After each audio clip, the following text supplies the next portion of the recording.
Hi, everybody, and welcome to today's chat that I'm having with Brian. Today, we're going to be talking about all things that are uplifting. There's enough going on in this world, which we all know about, which we can pray for, send good vibes to, and help in any way we can. But right now, I'm going to be talking to Brian, who is basically a Bandra boy and a blues connoisseur. Now, this year, he won this fantastic award for his Brian Tellis as it is. And he's somebody who has a lot of depth, but I know he doesn't take himself too seriously. So yeah, so that's a wonderful quality to admire. I've known him for many, many years, and it's always been lovely to be around Brian.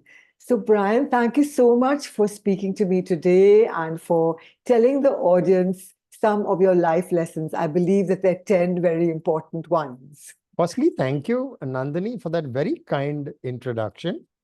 I am extremely grateful and flattered, and I am more than happy to have these chats, especially this one with you, because like you said, we've known each other for a while, and I know exactly where your intent and purpose is coming from, and I truly, truly appreciate it.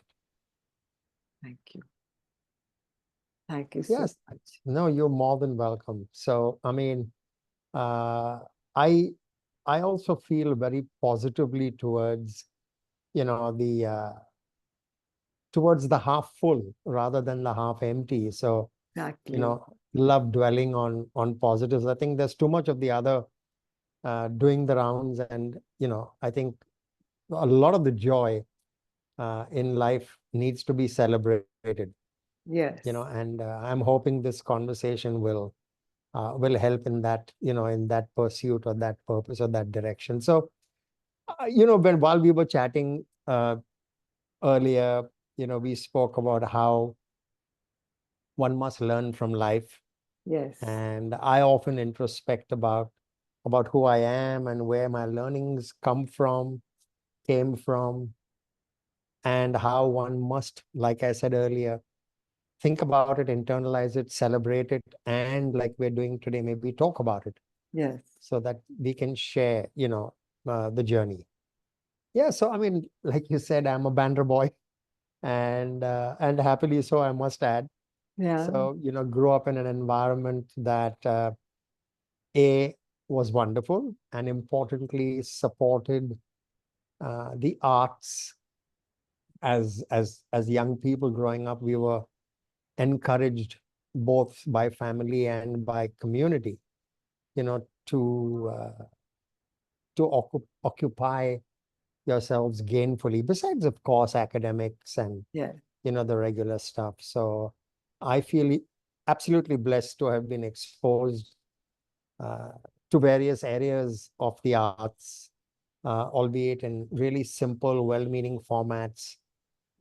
So one of my first lessons, Nandini, in life was to really go on a discovery. And I've kind of formalized it now. I must admit that it wasn't a structured plan. No. Again, let me qualify the whole conversation. Some of my learnings were acquired by understanding what I didn't do and should have done. And some Same part here. of my learnings, yes. And some of the learnings, of course, by doing things Yeah. like they should be done. And so, like I said, I think one of the first lessons that came to me, that have been taught to me in my journey, was go on a discovery. I think very often we get consumed by life around us, Yes. and we don't stop to introspect or stop to think, or what they call in business language a SWOT analysis, where you think about your strengths, you think about your weaknesses, you build on your strengths, you try and work on your weaknesses, you work on recognizing opportunities that life has offered you, Yeah. and of course you're cognizant of the threats around you. So it's important to spend time with yourself and actually figure who you are. We are all very individual human beings. We're very different. And it really helps to take that proverbial long, hard look in the mirror over a period of time and continue to do so, Yeah. and actually figure who you are. And that helps you kind of live more purposefully. So that really was my first learning. And I'm a bit of a talker and a jabbermouth, as you've probably already realized. I love it. Yeah. So, I mean, that is the first thing that I wanted to share Yeah. that we all should do. Yes. Look at yourself, figure who you are, and fuel your passions. All of Yes. us are born with passions. I Yeah. can remember you, Nandini, should I say, burning up the ramp and Yeah. burning up those camera lenses. And, the most important thing is you always, and you still do today as well as we speak, enjoy yourself, Yes. you Yes. know, and that is so important. We treated them as hobbies growing up. And Exactly. I realized, fortunately, early enough that they are intrinsic parts of who you are, and you must encourage it. I mean, a hobby doesn't mean that you should not do it or think about it or pursue it. Yeah. In fact, it's part of who you are, and you need to nurse it and you need to celebrate it. So go on a discovery of who you are. And I continue to do that even today, because you might evolve as a person. I agree with you. That's the only way to expand your brain, I feel. Today I'm such a happy human being because I'm always learning new things. And I feel like I like to challenge that mind a little bit. It's easy as one grows older to become complacent. But I agree with you, this journey of discovery should be there all your life. Keeps you young and keeps you in that sparkle. Yes, it does. And you realize, like you rightly said, that you continue to grow. Yeah. And so as you evolve, as you traverse on that journey, you discover newer things about yourself. You discover newer things about what brings you joy. You discover newer things about what adds, you know, to life as far Yes. as you are concerned. Yes.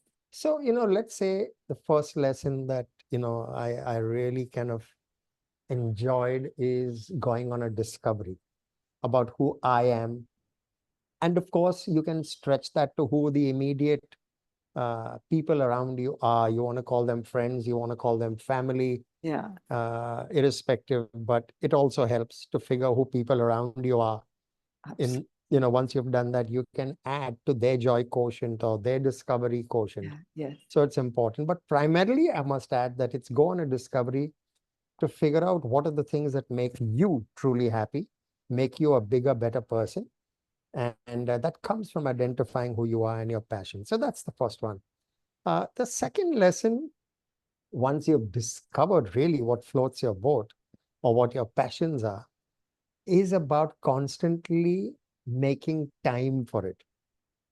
There was this word, the hobby, which got attached to whether it is sports that you played or whether it is the performing arts that you are indulged in.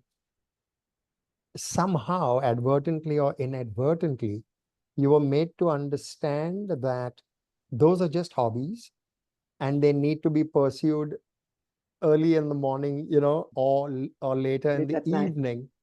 Uh, and yes, I understand why that was said, because normally, the 9 to 5, to use a cliche, was meant to work or earn a living or to study, but it's a bit of a fallacy there, I do believe. So I can remember in my early days when I was trying to pursue a professional life in experiential marketing, or events as it was called. It was looked at quite quizzically. It was looked at, with the proverbial raised eyebrow like I have Yeah. just now. I mean, really, what is that? I mean, Yeah. event management. I mean, now it's slightly more stylishly called experiential marketing. But, the perception was, if you can't do anything professional, You do if you're this not kind of qualified stuff. enough, then do this kind of stuff because all you need is a telephone and maybe in the latter years, a laptop. Yeah. And so you were, I mean, even if people weren't rude, that was the broad perception. Uh, but I do believe that if you constantly hone your craft, keep getting better at what you do, be it conventional stuff or be it what were called hobbies, Yeah. whatever you do, there's nothing wrong with either. But you keep constantly honing your craft and getting better at what you do, right? Whether you treat it professionally or otherwise. For instance, I mean, thanks to theater, I learned to enjoy the lights, and I started to anchor stuff or compare stuff, and that was great in the beginning because it still is great actually. Because not only did it bring me great joy, it also helped me intersect with newer people and in the professional circuit with new brands, which eventually led to a lot more business opportunity, as we call it. Yes. So, there's a fine line that divides what you do as passion and what you do as, something that helps you earn a livelihood. Yes. So those lines are getting more and more blurred in my mind. I think I was, once told that if you do stuff you love, the universe will conspire to bring the rest to the table, It's whatever so the true. rest stands for. Isn't it just? I mean, Yeah. so things like anchoring or things like theater uh, brought me and continue to bring me great joy. And so in my mind, it has less to do with returns and a lot more to do with actually acquiring or getting a high sense of satisfaction Yeah. with who you are. So I mean, that's the second lesson, which is once you figured out who you are after going on a discovery, you kind of make time